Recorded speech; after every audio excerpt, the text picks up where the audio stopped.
In this segment of the Word tutorial, I'll demonstrate how to use bookmarks in a document. The point of a bookmark is so that you can reference it from somewhere else from the same document. Go in front of the text, go under the Insert tab, click on Insert, and then select Bookmark. And then we mark here this as mediation, because this means it's referencing the complete mediation. Just type the name of the bookmark, click on Add, and then elsewhere in the document, we can reference this bookmark by using the hyperlink option.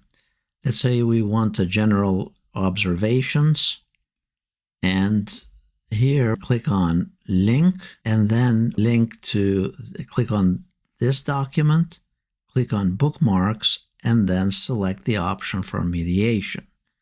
Then click OK, and whenever you click on it, it will take you directly to that bookmark in your document. So we created a reference first as a bookmark, and then we used the link option to go to that reference.